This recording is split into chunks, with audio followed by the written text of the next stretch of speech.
filluar shkollën e baletit, ndërkohë në atë kohë ka qenë nën liceu artistik Jordan Misja, në moshën 10 vjeçare. Para asaj kam bërë rreth 2 vite në Pallatin e Pionierëve në Tiranë, në moshën 8 vjeçare, jam marrë me baletin. Dhe në moshën 10 vjeçare konkurrova dhe kam hyrë në shkollën e baletit, ku kam studiuar për 8 vite, deri në moshën 18 vjeç. Mbas moshës 18 vjeçare, jam punësuar në Teatrin e Operës së Baletit si kërcimtar i baletit klasik me trupën e baletit, ku kam punuar për shumë vite, derisa vendosa rreth viteve 90 të largohesha nga Shqipëria, ku kam emigruar drejt Kanadas. Në Kanada kam përcyer në një kompani Ballet Organ Canada, dhe më pas kam studiuar në shkollën e baletit National Ballet School of Canada, shkolla nacionale e baletit Kanadas, për mësues për kërcimtarët profesionistë, ku jam diplomuar me distinction. Dhe mbas diplomimit kam punuar si pedagog në shkollë për rreth 10 vite. Mbas këtyre kam pata një ofertë televizia në Londër, në një nga shkollat më të mira, në Central School of Ballet, që është bachelor degree, university degree. Dhe kam punuar në Londër rreth 15 vite dhe kam rreth 2 vite tani që kam ardhur në Mannheim, ku kam pozicionin e profesorit në Universitetin e Music and Performing Arts. Kjo është pak a shumë. Megjithatë, karriera ime ka shumë si kërcimtar, si mësues, ka shumë ulme. Unë kam qenë solist i parë i baletit për disa kohë në Tiranë, derisa jam dërguar. Kam marrë pjesë në shumë juri ndërkombëtare, si antar jurie, si për shembull në Youth American Grand Prix, që është një nga platformat më të mëdha dhe më suksesshme për kërcimtarë të rinj. Në Asian Grand Prix or International Grand Prix në Singapore, në Itali në konkurse ndërkombëtare, në Balkan Contemporary Fest, Ballet Contemporary Fest në Selanik, e në shumë vende tjera. Kam punuar kam dhënë mësime si i ftuar jashtëzakonisht që nga Kanada dhe në Japoni, Hong Kong, Singapore, në Europë, në të gjitha këto vendet, Gjermani, Francë, Itali, Angli, në Kanada, në Amerikë. Nga veriu Amerikës kam zënë sot të mi që kërcejnë në pothuajse në çdo vend të botës. Nuk di një vend të botës ku të shkoj dhe mos kemi në zemrën tim që i kam dhënë mësim. Kam bashkëpunuar me shumë pedagog, me shumë koreograf, që është një karrierë shumë e gjatë, jashtëzakonisht e gjatë. Dhe shumë. Po, profesor, sa puni duhet i balerinit për të qenë i suksesshëm? Sa shumë punë? Jashtëzakonisht punë. I duhet një punë, është një zanat që duhet ta fillosh që i vogël, që në moshën 10 vjeçare, sot ka mosha që fillojnë që 6 vjeç, 7 vjeç, po në mënyrë profesionale 10 vjeç, edhe për 8 vjeç, derisa të formohesh si një kërcimtar dhe t'jesh gati, dhe të hysh pastaj në një kompani, por i duhet shumë përpjekje, shumë punë, shumë orë trajnimi, shumë vështirësi. Është një punë që do një disiplinë të jashtëzakonshme, do një dedikim të jashtëzakonshëm, do dhe një profesionalizëm të jashtëzakonshëm. Nuk është shumë e lehtë. Është një zanat që do të merr shumë kohë të formohesh, por edhe është një zanat i shkurtër, nuk është shumë i gjatë. Kështu që është sakrificë jashtëzakonisht e madhe. Megjithatë është një zanat, një profesion jashtëzakonisht i bukur. Për ata që e duan dhe që e ndjejnë dhe që të marrin një satisfaksion nga ana profesionale. Si ka ndryshuar ky profesioni i balerinit, profesor, para viteve 90 dhe pas viteve 90? Para viteve 90 ka pas në Shqipëri ka pasur më struktura, më sistem, ka qenë që nga shkolla e baletit, që nga teatri, ka qenë më strukturuar, ka pas më vëmendje, ka pas më disiplinë, ka pas më dëshirë. Megjithatë nuk mund të flas shumë sepse unë nuk kam shumë kontakte me Shqipërinë. Por nga ato që shoh, kam përshtypjen që nuk punohet, do të thonë sistemi nuk është puna e njerëzve. nuk është i strukturuar, nuk ka vëmendjen e duhur, nuk ka përkushtimin e duhur. Domethënë ka dëshirë, kanë përshtypjen, por nuk ka atë, si më thënë, profesionalizmin deri në fund. Mos harrojmë që ne kemi pas shumë pedagogë jashtëzakonisht të mirë që kanë studiuar në Moskë, në San Petersburg dhe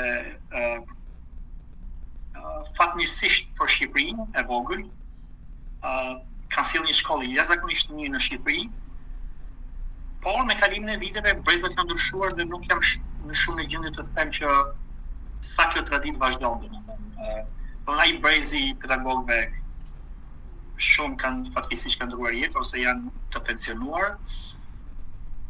Domethënë gjërat kanë ndryshuar në Shqipëri si me çdo gjë pas viteve 90, kanë humbur atë rëndësinë e tyre, ndjeshmërinë e tyre, mënyrën profesionale të punuarit. Domethënë është një strukturë dhe sistem që them që mbas viteve 90 nuk ka pasur kujdesin e duhur. Dhe vëmendjen e duhur për të zhvilluar talentet që kanë në Shqipëri. Çfarë ju shtyu profesor të largoheni nga Shqipëria? Shumë fakte. Shqipëria viteve 90 ishte pa stabilizuar, por mendoj që shtytja më e madhe ka qenë dëshira ime për të mësuar më shumë, për të njohur më shumë, për të kontaktuar më shumë, për të zhvilluar më shumë si artist. Edhe sepse mbas viteve 90, si çdo gjë në Shqipëri, sistemi vëmendja në art u zvogëlua jashtëzakonisht shumë, nuk ishte më interesi i dikurshëm dhe mendoja që të formohesha më tej si artist kisha nevojë për një shtytje më të madhe, për një kontakte më të shumta me botën e jashtme, që të zhvillohesha më shumë, të mësoja më shumë, kisha shumë nevojë që të dija, të ballafaqoja veten se sa vleja në tregun botëror. Kështu që mendova që të largohesha dhe të ballafaqohesha me artin në botë botërore. I bëra një sfidë vetes në një farë mënyrë. Atëherë, keni ndonjë këshill për balerinët e rinj? Po unë mendoj që duhet punojnë më shumë, duhet kërkojnë më shumë nga vetja, po më rëndësishme duhet ballafaqohen më shumë në artin botëror, europian sigurisht, po dhe botëror. Të kenë më shumë kontakte, të kenë më shumë njohuri, se të informohen më shumë. Kam përshtypjen që janë pak të informuar, dhe kam përshtypjen që nuk kanë dalë ndonjë nga guacka që brenda vetes tyre. Domethënë duhet gjithmonë të kërkojnë më shumë, të jenë më shumë kërkues, më shumë këmbgulës dhe më shumë ambicioz për të ardhmen e tyre, për zhvillimin e tyre artistik. Atëherë, çfarë mendimi keni për realitetin shqiptar sot, shoqëror? Mendoj që është akoma një shoqëri në tranzicion dhe mendoj që akoma nuk ka një stabilitet, të paktën nga ato që shohim dhe nga ato që vëzhgojmë. Në art nuk ka vëmendjen e duhur, pavarësisht se janë bërë investime, po për shembull është rregulluar teatri Opera e Barilit me stadion, por nuk kam përshtypjen që investimi duhet bëhet ke njerëzit, investimi duhet bëhet ke ardhmja, edhe kam përshtypjen që akoma nuk ka vëmendjen e duhur dhe shpresoj që një ditë të ketë vëmendje, se talenta Shqipëria ka, por nuk ka vëmendjen e duhur, nuk ka shtytjen e duhur, nuk ka qëllimin e duhur, nuk ka objektivat për të ardhmen. Atëherë, për çfarë vlerësoni ju një artist, profesor?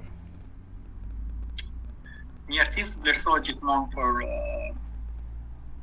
çfarë jep në skenë, vlerësohet për dashurinë e tij në zhvillim, për integritetin artistik, dhe mos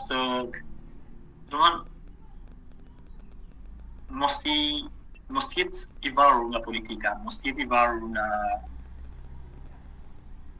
nga ambientet rrethëqar. Një artist duhet të jetë gjithmonë vetja e tij dhe duhet të japë gjithmonë më të mirën, duhet të kërkojë gjithmonë më të mirën nga vetja e tij. Dhe kjo bëhet vetëm me punë, me ndershmëri e me integritet. A ka çmim ndershmëria, profesor? sigurisht që ka dëshmëria ka çmim. Me sa unë në përgjithësi po t'ishin ndershëm, ke dhe pengesa, ke dhe njerëz që nuk të duan, se mos në Shqipëri, por unë insistoj që çdo artist duhet të jetë vetja e tij. Po nuk ishe vetja e tij, nuk mund t'i japësh në skenë më të mirën tënde. Në Perëndim gjërat janë më të jo sa më të lehta, por po t'ish vetvetja, po t'ish ndershëm, po t'kesh integritet artistik, gjithmonë vlerat e tua artistike dalin këmbë. Nuk është e thonë që ti servilosesh një politikani, një drejtori, një administratori, që të marrësh vlerat artistike, sepse ajo është e përkohshme, nuk ka jetë gjatësi. Meritokracinë, profesor, si e përcaktoni ju? Meritokracia është vlera jote artistike, sepse sa vlen ti. Unë them çdo njeri duhet ta masi veten në tregun botror të punës, ta shohë sa vlen. Jo në kuptimin që kam dikë, njoh dikë, dhe ky do më japi një rol, ky do më japi një pozicion. Mendoj që çdo njeri duhet ta vlerësoj veten sipas mënyrës tij. Edhe unë mendoj që po t'jesh i Zoti, po t'kesh vlera gjithmonë do qash. Mungon karriera në Shqipëri? Edhe po edhe jo. Shqipëria është unë nga Shqipëria si kam marrë shumë, Shqipëria më ka dhënë shumë, por Shqipëria është një vend i vogël. Mendoj që duke dalur jashtë Shqipërisë, ke hapësira shumë të mëdha, ke mundësira më të mëdha. Unë jam jashtëzakonisht mirënjohës për atë që kam bërë jashtë Shqipërisë, sigurisht mirënjohës për atë që kam bërë në Shqipëri, pa mohuar Shqipërinë, sepse domthon baza në Shqipëri është marrë. Por jo, nuk më mungon për momentin. Jam domthon Shqipëria është vend i vogël. Shqipëria është një vend që kam përshtypjen art është i mbyllur. Por ne që jemi jashtë, nuk ka një lloj dashamirësie ose një lloj nuk besoj që duan që ne që jemi jashtë afrohemi afër Shqipërisë. Unë kam një zakon që nuk para trokas në një derë që nuk është e hapur. Do të thënë, nuk kam mjaft aktivitete jashtë Shqipërisë, jam jashtëzakonisht i plotësuar, se thash vazhdimisht marr pjesë në këto konkurse ndërkombëtare balerit. Pa një muaj isha në Prix de Lausanne, që është nga, si më thonë, institucionet për talentet e reja, ku ne jemi partner school dhe bëjmë scouting. Unë kontaktet më të shumë tash për tani i kam jashtë Shqipërisë, nuk i kam në Shqipëri. Dhe besoj se jam jashtëzakonisht i plotësuar në atë. Dëshirë do kisha në Shqipëri, por tash jam munduar gjithmonë të ndihmoj, po të kem talentet e shqiptare, ma i sa mundësi kam. Po jo, nuk kam nuk më mungon për momentin. Sigurisht, dëshira do ishte e madhe. Kam një bashkëpunim të mirë, të pakët me baletin e kombëtar të Kosovës. Kam qenë para 2 vitesh atje, kam punuar me ta, ndoshta në ta mund të punoj përsëri me ta. Kurse në Shqipëri jo, nuk se kam një ftesë, në një bashkëpunim, nuk kam marrëdhënie private me miq që në shoh. Por deri në atë nivel, në asgjë në nivelin, si më thonë, zyrtar profesional. Nuk shoh një lloj dashamirësie, ose ndoshta është harres. Kështu që nuk do ishte mirë që të bëja diçka në Shqipëri. Prap po them që nuk është, po nuk ftove, po nuk them që është një derë mbyllur për tani. E keni menduar ndonjëherë rikthimi, profesor? Jo, nuk kam menduar rikthimi, nuk besoj që mund të rikthehem përfundimisht në Shqipëri. Unë u bëra rreth pothuajse 30 vjet jashtë Shqipërisë. kam krijuar një karrierë time këtu. Familja sigurisht ndikon. Fëmijët në shkollë nuk besoj. Besoj që mund të vi për projekte, po të jemi ftuar, po jo, përfundimisht nuk besoj. Atëherë jemi në fund bisedës, profesor. Keni një mesazh për publikun, për shqiptarët, për balerinët?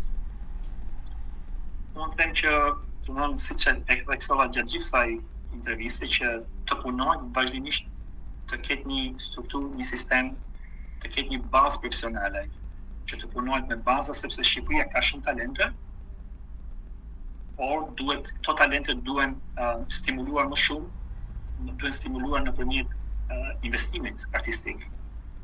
Jo me projekte sot për sot, o sot për nesër, duhet investohet në afatgjatë. Në një periudhë më afatgjatë, më të largë. Publiku shqiptar, me sa di unë, është publik jashtëzakonisht i mirë, jashtëzakonisht i ngrohtë, por besoj që publiku shqiptar meriton një nivel akoma më të lartë artistik në skenat shqiptare. Po, atëherë ju falenderoj, profesor, ju uroj suksese në punën tuaj, edhe miru takofshim së shpejti në projekte të ardhshme, t'ju shikojmë në skenë me kontributën.